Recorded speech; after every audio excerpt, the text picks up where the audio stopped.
Hello everyone, this is Colleen Lemma, Starseed Astrologer and Spiritual Messenger from SacredSoulEmpowerment.com, here to do your weekly intuitive reading for Monday, September 27th through Sunday, October 3rd, 2021. So for this week's weekly reading, we'll be using the Psychic Tarot by John Holland for the main message for everyone. And this week, depending on your stone of choice, that special message card will be coming from the Romance Angels deck because we're in Libra season and there's a lot going on with Libra planets this week. Just a reminder that this week brings us into a new month, the month of October. So if you haven't already, watch the October monthly reading with the numerology vibration of the month, the astrological transits of significance, messages from our angels and guides, and a special message card depending on your stone of choice for that. Please be sure to go onto my YouTube channel to watch that monthly intuitive reading for October. So let's go ahead and start this week's weekly reading by taking a look at your stones of choice. So the first stone of choice here is rose quartz. And yes, in some way, shape, or form, these are all relationship stones. So the rose quartz, this helps to heal the heart chakra of heart chakra wounds, old emotional wounds, helps to free one of anger and resentment, helps to bring a sense of calmness and inner peace, and self-healing. And of course, it opens one up to all kinds of love, whether that be family, friendship, or intimate relationships. Okay, the second stone of choice is ruby zoisite. And you can see that the zoisite part is the green stone, and the ruby part, of course, is that mauve-colored pink. And this one is in the shape of a heart. So with the ruby zoisite, this helps to boost one's energetic connection between the heart and the brain. It also helps with energy, kind of giving one energy, a sense of increased passion, and strong and deep feelings. It helps to balance opposing forces within ourselves, but also opposing forces within relationships so that there's more of a sense of balance. And then our last stone of choice, let's see if I can pick this up here. This is pink kunzite. It's such a light pink, it's a very dusty light pink color. So this is a stone, it's known as the stone of emotion. And this opens and connects the heart to the mind, sort of like the last stone. They both kind of open and connect the heart with the mind. And this is to help to stimulate that connection between the heart and the mind. It helps to stimulate communion between the heart and the mind. This helps to release walls around our heart chakra, and it opens us up to unconditional love. So again, our stones of choice are the rose quartz, the ruby zoisite, or the pink kunzite. Okay, so let's go ahead and talk about the astrological transits of significance this week. There seems to be a lot going on. And if it's not planets in Libra doing something with another planet, it's Venus in Scorpio doing something with another planet. And of course, Venus is the planet of love and relationships, but she also rules money, finances, and personal resources. So we're going to start out the week on Monday the 27th with Mercury, the planet that rules our mind, the planet that rules the mental realm and our thoughts and our ideas, perceptions, and all forms of communication and messages. And Mercury is turning to retrograde motion at 25 degrees of Libra on Monday. So it's been in its shadow since the 6th of September. That's kind of a long time, right? Since the 6th of September, which was around the new moon, Mercury went into its shadow, meaning it started to pass into the degrees that it's going to now retrograde back over. That's what the shadow is all about.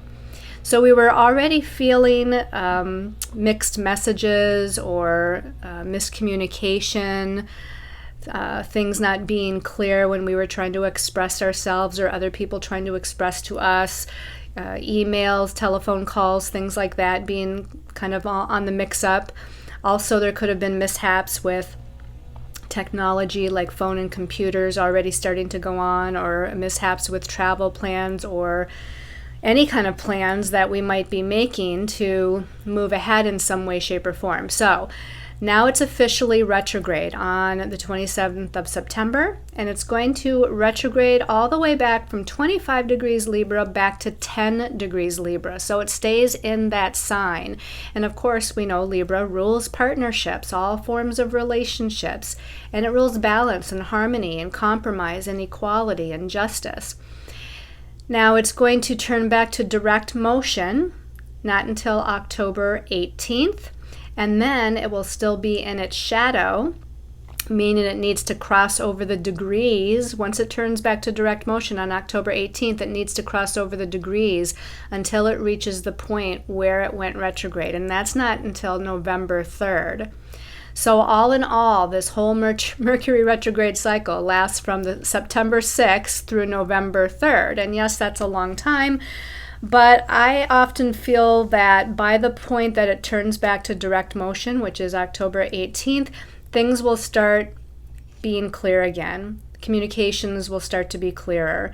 Messages start to pour in. Although it's in a trickle, it's at a trickle pace in the beginning until Mercury starts to pick up speed. But by the time it moves out of that shadow on November 3rd, everything that was kind of mixed up or crazy or chaotic with communications or messages, meetings, technology, that should all be cleared up by then.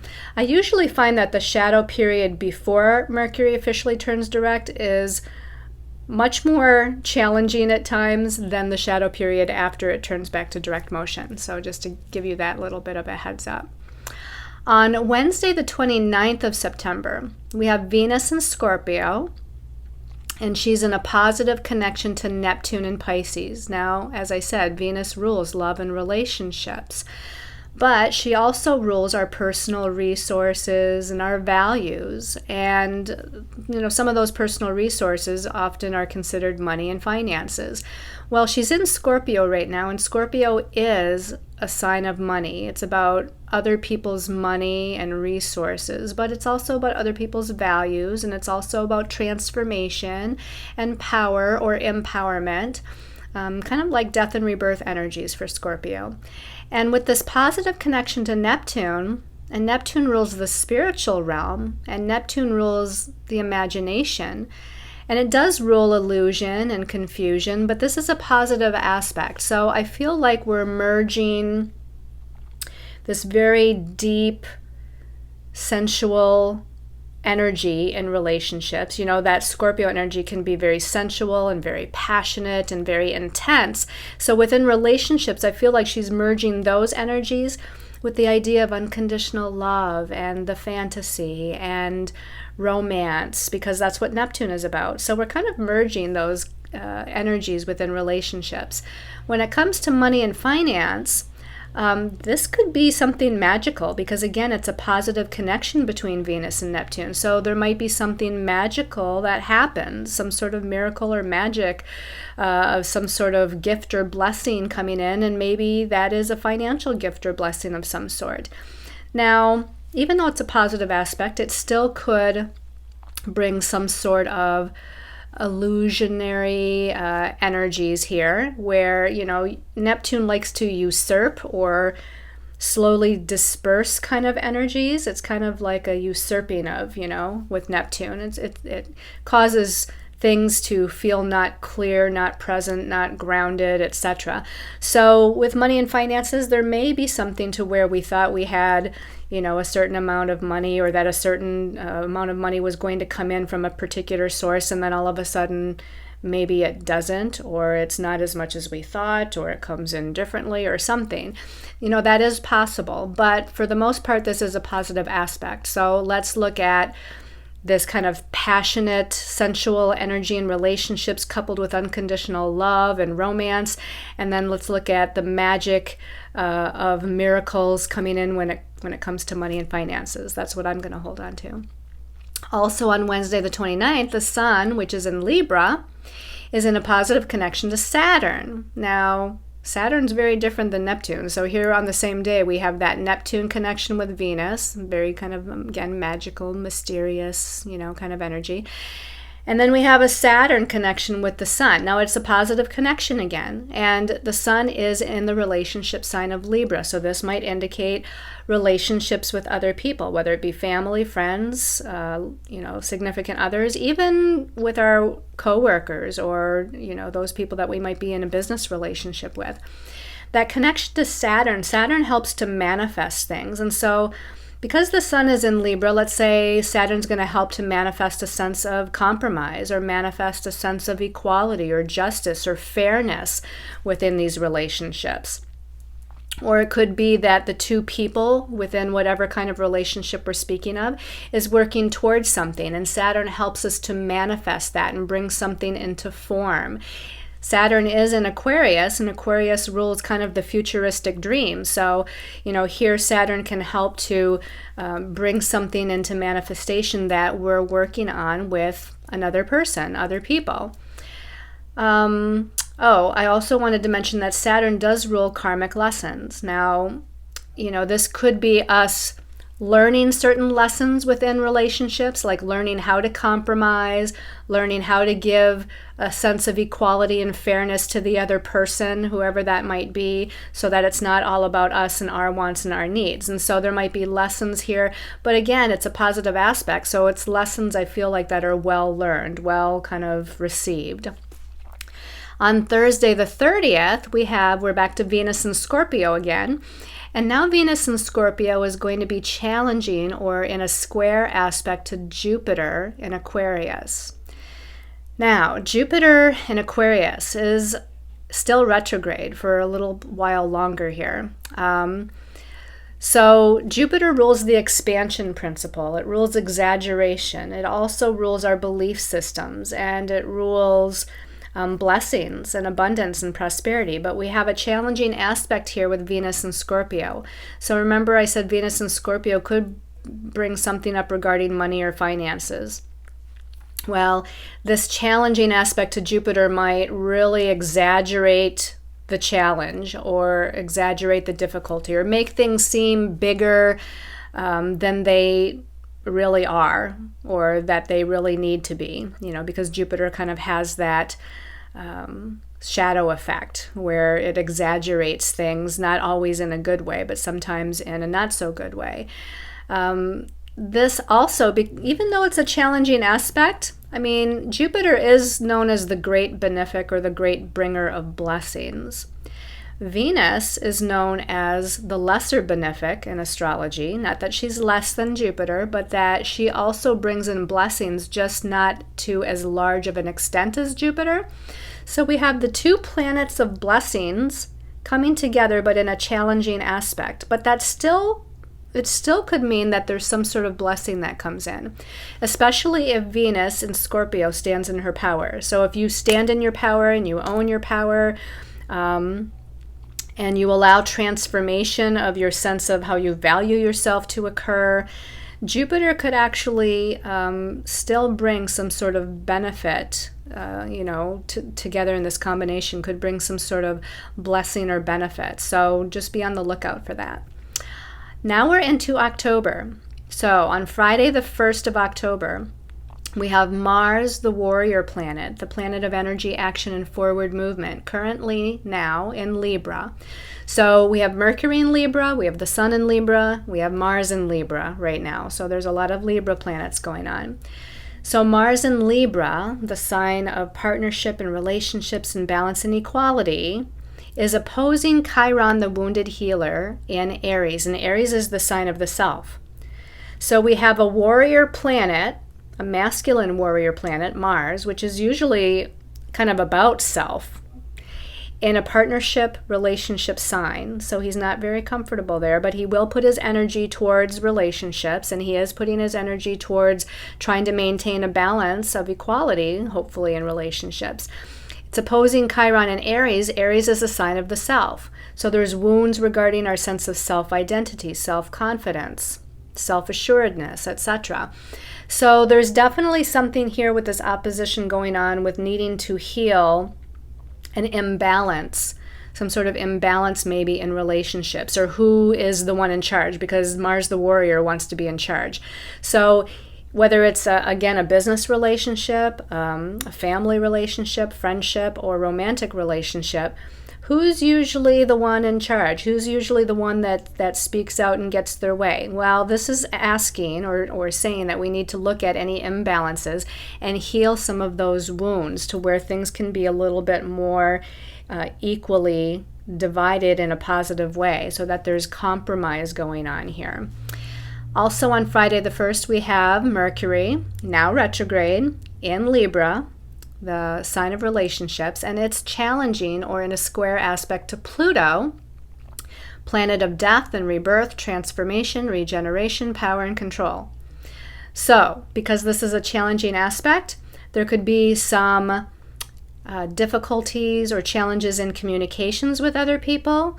And Pluto can be quite explosive, so there can be some explosive comments or explosive emotions, or Pluto, disempowering, someone's trying to disempower the other person, or maybe not even trying, just whatever they're expressing that they're disempowering the other person within whatever relationship we're speaking of. Now, this is the second time that Mercury challenged Pluto.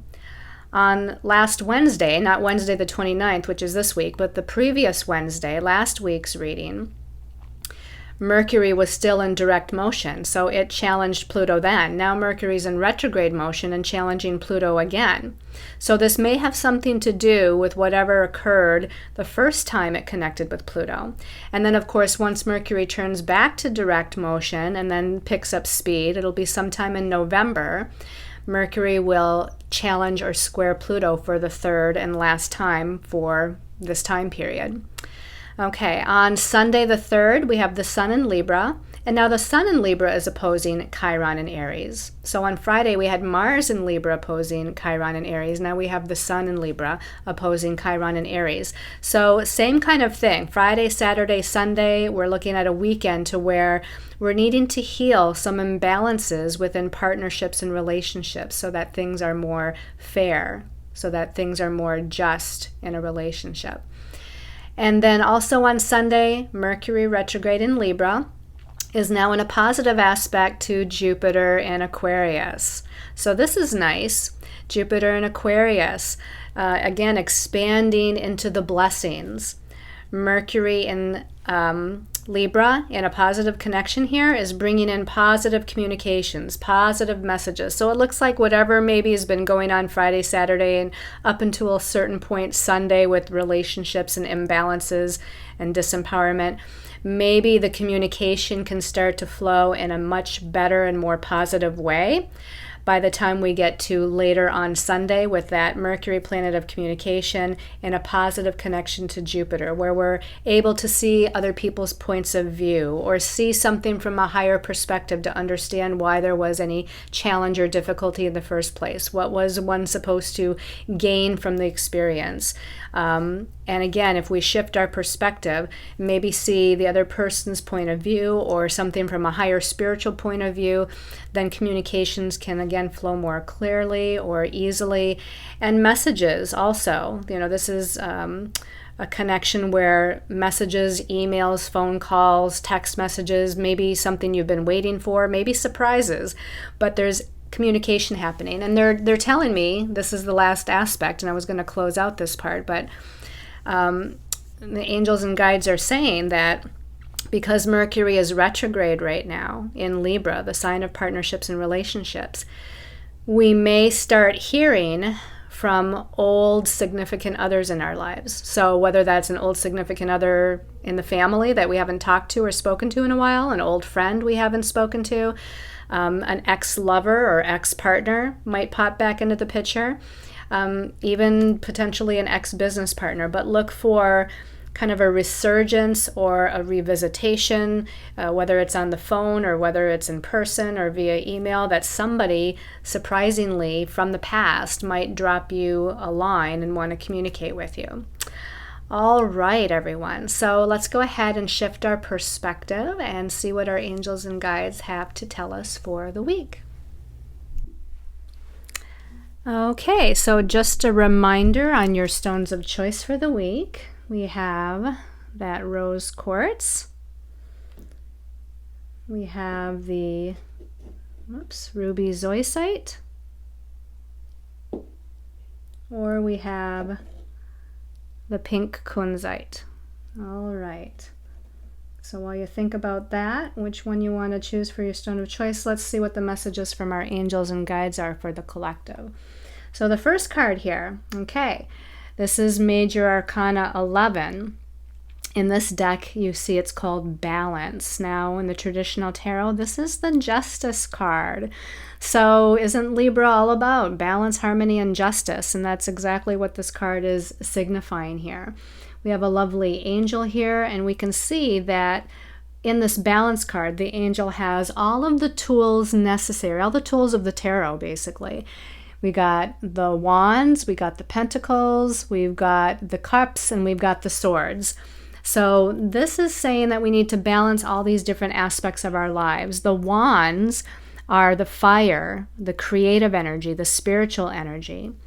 The pentacles are the earth energy, the practicality, the money, finance, career, job, those tangible things that we work with in our lives. The cups, of course, indicates love and relationships and matters of the heart. And the swords indicates matters of the mind, our thoughts, our perceptions, our ideas and belief systems.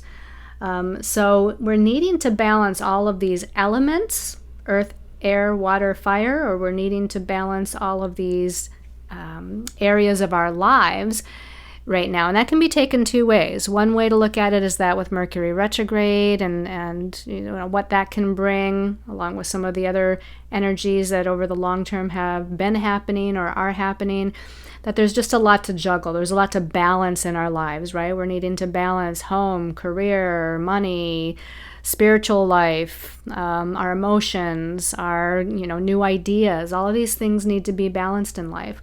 This is also about balancing the various elements or tools that we have at our disposal as we move forward in life. In other words, we need to balance practicality with emotion and passion, with new ideas and thought, and with the ability to take steps, tangible steps towards our goals. So I think I covered all those elements there. And the number 11, numerologically speaking, is a master number. It's the number of the light worker, a number of the visionary, a number of the leader, a spiritual leader. It's the number of psychic vision and psychic gifts, talents, and abilities. And we do have an angel here with a big kind of golden white light circle here around the angel. So this is definitely signifying that the angelic realm is close by. Those of the angelic realm or spiritual realm are assisting us, guiding us, protecting us, helping us. And if we stay balanced enough within ourselves, we'll be able to hear that guidance or see that guidance or know when that guidance is, coming to us or upon us, what it is, what we're supposed to do. So this is also, remember, about justice, right? Since this is the traditional justice card.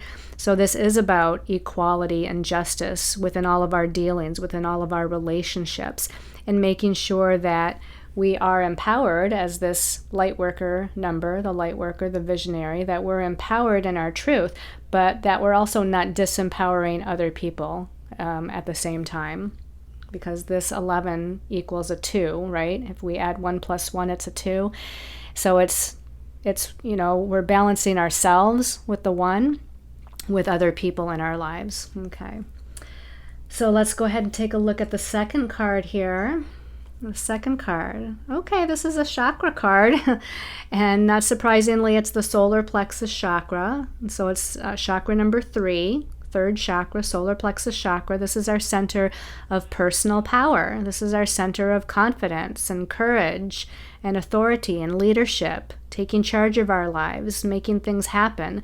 So this is all about owning our power and being empowered. The yellow color of the solar plexus is also to me about joy and happiness and just feeling uplifted, right? Feeling bright and sunny. It's like shining our light from the center of our being out to all, areas of the universe, in all directions of time and space. We're shining that confidence, that light, that courage, that joy, that happiness. And it can be, something that other people pick up on, and it really positively affects other people, right? When you're around people that are happy, you feel happy and more joyful and light. And when you're around people that are not, that are the opposite of happy, it kind of drags you down. So this is, if we can empower ourselves, we can actually just with our presence empower other people as well.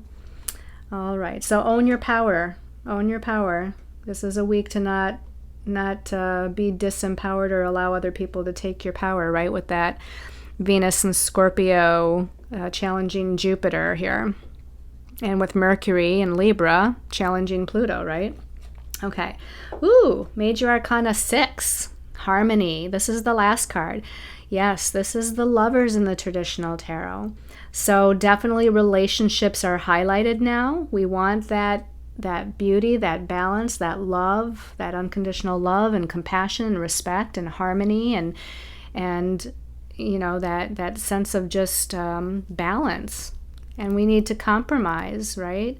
It doesn't mean we give away our power. It doesn't mean that we give in. But if we can compromise with each other and we can respect one another and respect one another's views or differing opinions, then we can come together, whether it's a romantic relationship, a friendship relationship, business or work relationship.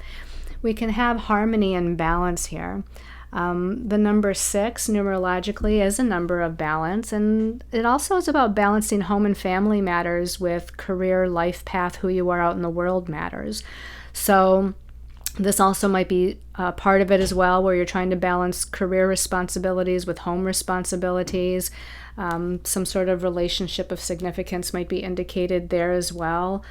And to me, this is about deeply connecting with the other, whoever the other is. Remember, Venus is in Scorpio. She wants to deeply connect on a soul level. And as you see these two lovers looking into each other's eyes very deeply, very authentically, very lovingly, and I'm not saying that we're doing that with our coworkers or with our, certain friends and whatnot, but it's about deep, authentic, respectful, connection. Being true, being loving with each other. All right, everyone. Let's go ahead and see what your special message card is depending on your stone of choice. So that first stone of choice is the rose quartz. So we're going to give this a little shuffle. Special message for rose quartz people. For rose quartz. Okay, this one popped out when I opened my eyes. Ooh, all right, you guys. New love. It says a new person has stirred your romantic feelings. Now, if you're not in a relationship, there could be one on the horizon with all this Libra energy going on. So make your vision board, set down and write your list of qualities that you want in a partner. Reflect on what you need to release, heal, or let go from previous types of relationships or patterns, and what you, again, want to open your heart up to. Now, if you're already in a relationship, this is potentially about a new type of love between you and your partner. This could be like a new opening to new love, new respect, new energy between you. So it doesn't have to literally mean that there's someone new coming in, but that there's a new energy of love coming in. And for those of you that aren't in a relationship, don't want a relationship, or it's not indicated in the cards right now, this new love energy, this message right here can just be about new love and passion coming into your life, right? This could be about new connections with others, new friendships, new blessings in your life, new love of life, new passion for life and who you are and what you do. So There's definitely all kinds of ways to look at this particular message here of new love, but this is wonderful. This is opening up your heart chakra to the new, positive, joyous, happy, loving, energies that the universe has to offer you in some way, shape, or form. All right. For those of you that chose the ruby zoisite, special message for ruby zoisite people. Special message for ruby zoisite people. This one called my attention when okay, so I'm having trouble like pulling this out, right? So I'm going to say, okay, if it's meant to be, if one of those cards is meant to be, as I shuffle a little bit further, it's going to appear again, but I'm going to close my eyes for a minute. Ruby zoisite, because we can't have, there are actually 3 cards kind of sticking together there. Ruby zoisite, special message. This one called my attention as I opened my eyes this time. You deserve love, ruby zoisite people. You deserve love. It says you are lovable. So yeah, there's all this Libra energy right now. So it's on everybody's minds, right? Whether it's love, romance, passion, or whether it's just about having friends, having connections with other people, or even, having family. And if it's not having biological family that's close to you, it can be about having spiritual family or finding your tribe, right? And it seems like maybe some of you may feel a lack of love or a lack of connection in your life. The first thing we have to do is reconnect to ourselves. So reconnect to your love within yourself, your truth, your inner child. Reconnect to your higher self. Connect to yourself and love yourself and nurture yourself. Because as you do that, it will open the energetic doors to new connections and new love. It seems like we're dealing with some self-worth issues here, maybe, that you don't feel valued or appreciated. Maybe you don't value or appreciate yourself. You don't feel good enough or lovable enough, or whatever it might be, whether it be, again, for friends or a romantic partnership, or maybe you're the black sheep of the family, whatever it might be. Know that you are lovable because you are a child of the divine universe, right? So we all come from unconditional love, the unconditional love of Source God, universe. So as you're a part of that, all that is, you are a part of that universal love, that unconditional love. You just have to reconnect to it within yourself and know that you are worthy and deserving. You are lovable. You are good. You do deserve all the blessings that life has to offer, and you deserve the love and the attention that you're seeking in whatever form that might be, whether it's romantic or family or friendship. So there's some work to do there for yourself. And have the intention. She's got a bow and arrow in her hands here.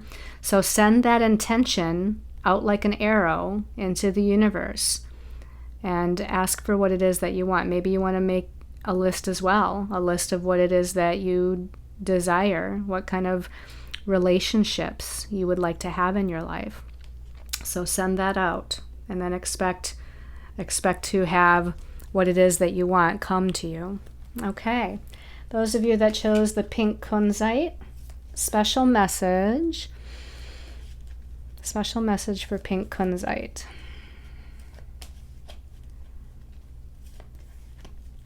This one's calling my attention as I open my eyes. Ooh, very soon. Okay, so clearly decide what you want so that it comes to you now. So if it's a new relationship that you want, very soon you need to decide what kind of qualities you want in that relationship. If there's something within an existing relationship that you're wanting to change, then you need to, again, decide very soon what that is. What do you want to change within the relationship? What kind of energy dynamics do you desire within the relationship? What kind of relationship do you want to magnetize to you? And if it's not about relationship, again, this could be about other things in your life, right? Just clearly decide what you want.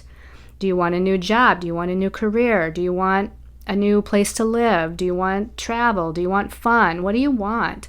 So very soon, like basically I think in this week is very soon, right? So sit down and write out the list of things that you desire, whether it's in life or within a relationship, and call that in, just like the bow and arrow of the previous card. It's like send out the intention, but you have to be clear about it. You have to be clear about what you want. So thinking about it, visualizing it, seeing it, feeling the emotions of it, that's what's going to help to bring something in and manifest it in your life. All right, everybody. So I hope everyone has enjoyed this weekly intuitive reading. Thank you so much for subscribing to the channel, for sharing the videos, for commenting on the videos, for all your love and support. Yes, I am moving. I forgot to say that at the beginning of the video because now I actually have a secured place. So the big announcement, drum roll please. We're leaving Florida here after a year of being in the sunny Sunshine State, and we are moving 2 states north to move to South Carolina. Not ever a state on my radar, not ever thought about moving to South Carolina, but that's where the universe has led me to go next, and it's going to be northern South Carolina. It's going to be close to Asheville, North Carolina, so close to the border between South and North Carolina. So that is where the new move is going to be. It's going to occur right at the end of September, going into the beginning of October. So by my birthday on October 8th, I will be in a new location. Yay! So thank you so much for all the well wishes, all the comments of support regarding my move. I think I'm caught up on the recording the videos now until I do move, except for the monthly. I still have to record the monthly October video before I actually pack up the rest of my stuff here. So yes, thank you so much, everyone. Sending you all lots of love and light and blessings of various kinds during this transition from September into October. I will see you in my new location, and of course send you new pictures on Facebook of where I'm going to be. Might even do a video of the road trip traveling up there, so look out for that, particularly probably on Facebook. So sending you again lots of love and light and many, many blessings, everyone.